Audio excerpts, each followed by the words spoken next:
ರಾಜ್ಯದಲ್ಲಿ ವಕ್ಫ್ ಮುಂದುವರೆದಿದ್ದು ಮತ್ತೊಂದು ಹಂತದ ಹೋರಾಟಕ್ಕೆ ಬಿಜೆಪಿ ರೆಬಲ್ ಟೀಮ್ ಸಜ್ಜಾಗಿದೆ. ಈ ಬಗ್ಗೆ ಖುದ್ದು ರಮೇಶ್ ಜಾರಕಿಹೊಳಿ ಸುಳಿವು ಕೊಟ್ಟಿದ್ದಾರೆ. ಈ ನಡುವೆ ಸಿಎಂ ಹೇಳಿದ 150 ಕೋಟಿ ಆಫರ್ ಕದನವು ಜೋರಾಗಿದೆ.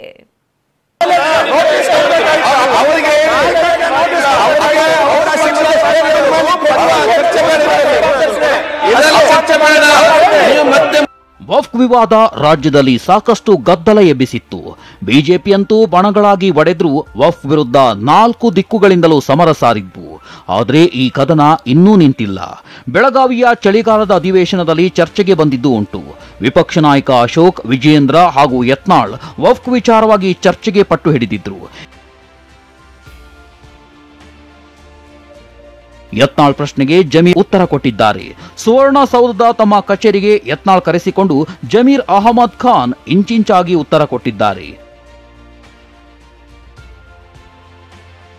ಜಮೀರ್ ಭೇಟಿ ಬಗ್ಗೆ ಮಾತನಾಡಿದ ಯತ್ನಾಳ್, ನಾನು ಭೇಟಿ ಕೊಟ್ಟಿದ್ದು ಸರ್ಕಾರಿ ಕೆಲಸಕ್ಕೆ ಹೊರತು ವೈಯಕ್ತಿಕ ಕೆಲಸಕ್ಕೆ ಅಲ್ಲ ಅಂದ್ರು.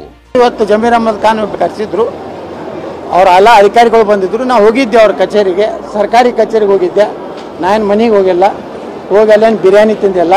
ಜನರ ಪರವಾಗಿ ನಮ್ಮ ಹಿಂದೂ ಸಮಾಜದ ಭಾಗಗಳಿಗೆ ಅನ್ಯಾಯ ಆಗಿದ್ದ ಬಗ್ಗೆ ನಾವು ಹೋಗಿದ್ದು ನಿಜ. ನಮ್ಮದು ಜಮೀರ್ ಅಹಮದ್ ಖಾನ್ ಅವರು ಸರ್ಕಾರಿ ಕೆಲಸಕ್ಕೆ ಹೋಗಿದ್ದೆ ಹೊರತು ಯಾವುದೇ ವೈಯಕ್ತಿಕ ಕೆಲಸ ಇಲ್ಲ. ವಕ್ಫ್ ವಿರುದ್ಧ ಮತ್ತೊಮ್ಮೆ ಸಮರಕ್ಕೆ ಸಜ್ಜಾದ ರೆಬಲ್ ಟೀಮ್. ವಕ್ಫ್ ವಿರುದ್ಧ ಹೋರಾಟದ ವಿಚಾರವಾಗಿ ಮಾತನಾಡಿದ ರಮೇಶ್ ಜಾರಕಿಹೊಳಿ, 2ನೇ ಹಂತದ ಹೋರಾಟ ಸಂಬಂಧ ಡೇಟ್ ಫಿಕ್ಸ್ ಮಾಡಿಕೊಂಡಿದ್ದೇವೆ ಎಂದರು. ನಮ್ಮ ಬೆಳಗಾವಿ ಜಿಲ್ಲೆಯಲ್ಲಿ ನಡೆದ ಕಾರಣ ನಾನು ಆಹ್ವಾನ ಮಾಡಿದೆ. ಎಲ್ಲರೂ ಒಂದು ಕೂಡಿ ಊಟ ಮಾಡಿದ್ದೇವೆ. ನಮ್ಮ ಮುಂದಿನ ಹಂತದ ವಕ್ಫ್ ಬಗ್ಗೆ ಚರ್ಚೆ ಮಾಡಿ 2ನೇ ಹಂತದ ಸಿಕ್ಕಿದ ಬಳ್ಳಾರಿಯಲ್ಲಿ ಬಹುಶಃ ಈ ಕೊನೆಯ ಮಂತ್ ಎಂಡಕ್ಕೆ 2ನೇ ಹಂತ ಬಳ್ಳಾರಿ ವಿಜಯನಗರ ಜಿಲ್ಲೆ ಬಹುಶಃ 26-27 ಆಗ್ಬೋದು.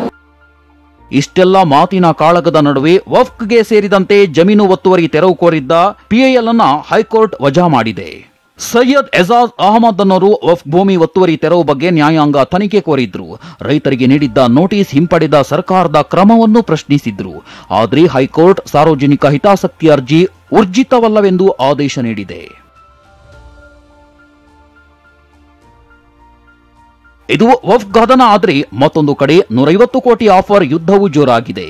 ಸಿಎಂ ಸಿದ್ದರಾಮಯ್ಯ ಆರೋಪಕ್ಕೆ ಬಿಜೆಪಿ ನಾಯಕರು ಬೆಂಕಿ ಉಂಡೆಯಂತಾಗಿದ್ದಾರೆ. ಮುಖ್ಯಮಂತ್ರಿಗಳಿಗೆ ಸದನದಲ್ಲೇ ಸವಾಲು ಹಾಕಿದ್ದೇನಲ್ಲ, ಆರೋಪಗಳು ಒಂದು ಕಡೆ, ಅನ್ವರ್ ಮಾನಪ್ಪಾಡಿ ಅವರು ನನ್ನ ಬಗ್ಗೆ ಏನು ಹೇಳಿದರೆ ಅದನ್ನ ಒಪ್ತೇವೆ, ಆದರೆ ಅನ್ವರ್ ಮಾನಪ್ಪಾಡಿ ವರದಿನ ಒಪ್ಪಲ್ಲ ಅಂದ್ರೆ ಹೆಂಗಾಗ್ತದೆ? ಡಬಲ್ ಸ್ಟ್ಯಾಂಡರ್ಡ್ಸ್ ಯಾಕೆ? ಸಿದ್ದರಾಮಯ್ಯನವರು ಹತಾಶೆ ಆಗಿಬಿಟ್ಟಾರೆ. ಈ ರೀತಿಯ ಮುಖ್ಯಮಂತ್ರಿಯ ನಡವಳಿಕೆ ನೋಡಿದ್ರೆ ಅವರು ಎಲ್ಲೋ ಒಂದು ಭಯ ಬಂದಿದೆ, ಬಿಜೆಪಿ ಬಗ್ಗೆ ಭಯ ಬಂದಿದೆ. ಎಲ್ಲೋ ಕಾಂಗ್ರೆಸ್ನವರಿಗೆ ಒಳಗೊಳಗೆ ಕುಂಬಳಕಾಯಿ ಅಂತ ಹೇಳಿದ ತಕ್ಷಣ ಹೆಗಲು ಒರೆಸಿಕೊಳ್ಳುವಂಥ ಆ ಕೆಲಸ ಕಾರ್ಯಗಳನ್ನು ಮಾಡುವಂಥದ್ದು ಇವತ್ತು ಕಾಂಗ್ರೆಸ್ಸಿಗರು ಮಾಡ್ತಾ ಇರುವಂಥದ್ದು ನಾನು ಕಾಣ್ತಾ ಇದ್ದೀನಿ. ಆದ ಕಾರಣ ಇದಕ್ಕೆ ಉನ್ನತ ಮಟ್ಟದ ತನಿಖೆ ಆಗುವಂಥ ಅವಶ್ಯಕತೆ ಇದೆ, ತನಿಖೆ ಮಾಡಬೇಕು. ಬಿಜೆಪಿ ನಾಯಕರ ಮಾತಿಗೆ ರಿಯಾಕ್ಟ್ ಮಾಡಿದ ಡಿಸಿಎಂ ಡಿಕೆ ಶಿವಕುಮಾರ್, ಅಸೆಂಬ್ಲಿಯಲ್ಲಿ ಎಲ್ಲಾ ದಾಖಲೆಗಳನ್ನ ಇಟ್ಕೊಂಡು ಮಾತನಾಡೋಣ ಅಂದ್ರು. ಅದೆಲ್ಲ ಅಸೆಂಬ್ಲಿಲಿ ದಾಖಲೆ ತಗೊಂಡು ಮಾತಾಡೋಣ. ರಾಜ್ಯದಲ್ಲಿ ವಕ್ಫ್ ಕದನ ಬೂದಿ ಮುಚ್ಚಿದ ಕೆಂಡದಂತಿರುವಾಗಲೇ ಸಿಎಂ ಸಿಡಿಸಿದ 150 ಕೋಟಿ ಆಫರ್ ಬಾಂಬ್ ದಿನದಿನಕ್ಕೂ ಎಲ್ಲೆಲ್ಲಿಗೋ ಹೋಗ್ತಿದೆ.